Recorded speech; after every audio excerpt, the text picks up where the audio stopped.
Good morning, BNI. I'm Kounal Gupta from Harvin Education, and my category is Training Marketplace at the Athena chapter of Delhi South in India. So I served as the Vice President in the tenure of October 2017 to March 2018. So the agenda of this video is to give you 10 tips, the top 10 tips to a Vice President and as to how he or she can serve effectively. So these tips I'm giving you from my own experience, wherein yes, I did some right things, and yes, I made some mistakes also. So accumulating all, I'm giving you some 10 tips on how you can be an effective vice president. So tip number one is that immediately when you come on chair, then immediately do a one-to-one with your outgoing VP, because I'm sure he or she will teach you a lot. He or she knows the best. So do a one-to-one, take that handover from that person effectively, get that knowledge transition done effectively, know your roles and responsibilities from that person also very effectively, so that you are at the uh, you have a right foundation to get started to the next level.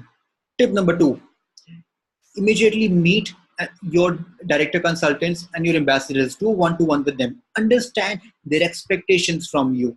Yes, EDs also, executive directors also, but your first point of touch would majorly be the DCs and the ambassadors. And I'm telling you from my own experience, they're very supportive and their job is to help you. So it's you who have to approach them, not they who have to come to you. It's your job to do with a one-to-one with them immediately. Pen it down, whatever tips they are giving, because you are not the first person, not the first VP whom they are meeting. They have already dealt with lots of other VPs who have catered, who have performed, delivered before you. So you meet the DCs, ambassadors, and the EDs also separately, and understand what their expectations from you are. Okay. Third is that hold your MCOM meeting, hold your MCOM meeting very regularly, monthly basically. So even if your president has decided the team, even if someone is giving his or her own tips, it's you who have to decide your MCOM. It's you who have to know who has to be there, who has not to be there. If you think that you cannot handle this person, be very specific, be very clear to your president. Okay, I respect your opinion, but I would want someone else to be in place. So it's your team. You have to hold one-to-ones.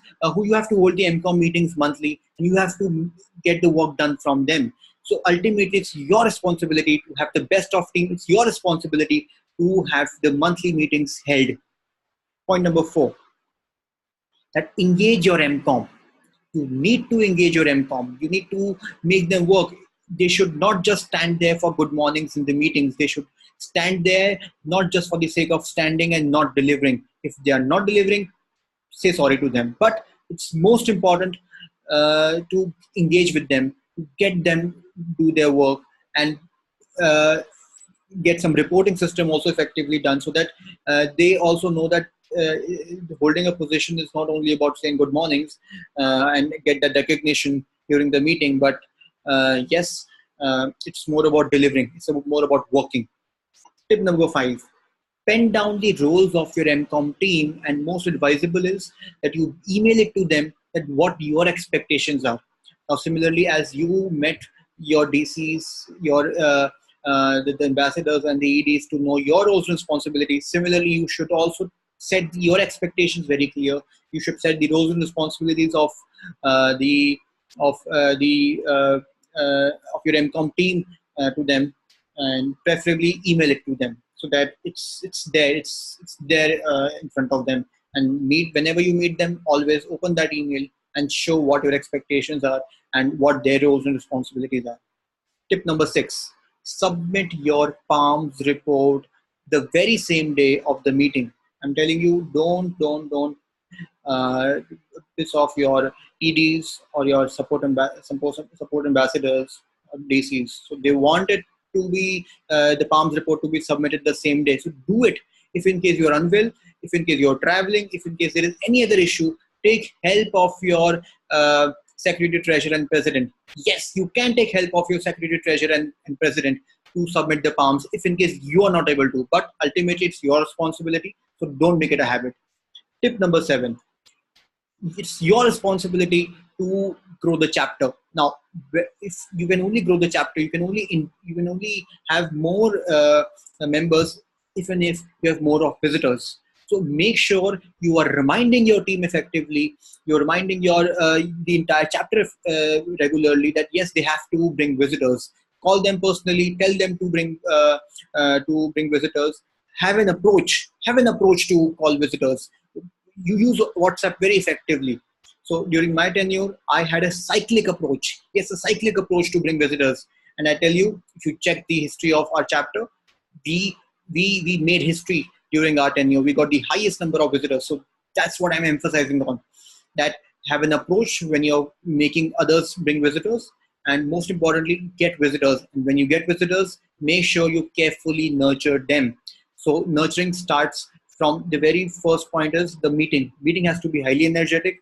Number two, the induction has to be done very properly. So make sure the person who's inducting, irrespective how experienced that person is doing it the right way. If you think that that person is not doing, not your induction, orientation, sorry. If that orientation is not happening effectively, so request someone else to take that, change the person who's taking the orientation, but orientations have to be taken the right way. Okay. Tip number eight is Tip number eight is that after the meeting, when you're handing over the form to a member to do the follow up, take help from your chapter growth coordinator if you have one. If you do not have one, consult your past your outgoing LTs, consult the veterans in your chapter, and hand over the form to the right person.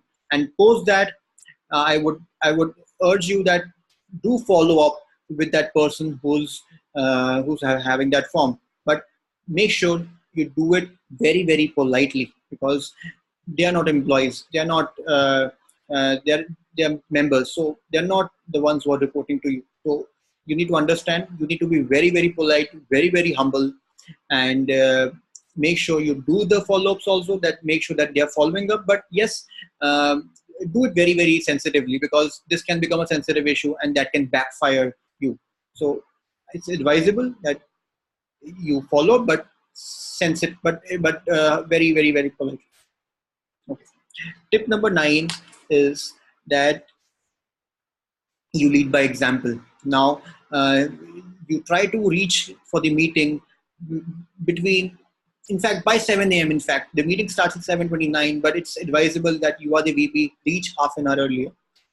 So lead by example. If you want the other members to come on time, you should also come on time. But if in case you try to come on time, if in case you are not able to come on time, get the members at least to be on time. Ultimately, your focus is to drive the chapter. Although it's advisable to lead by example, but yes, your purpose is to get everyone reach on time. So do remind them regularly. Tip number 10, last but not the least, is send control letters. If in case someone is absent, someone is substituting too many times, someone is coming late, so send a control letter the very same day. Control letters are very important.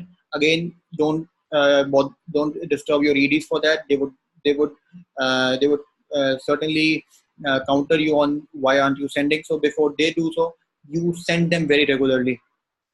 So these were my top 10 tips. So wishing all the future VPs very best of luck. Thank you.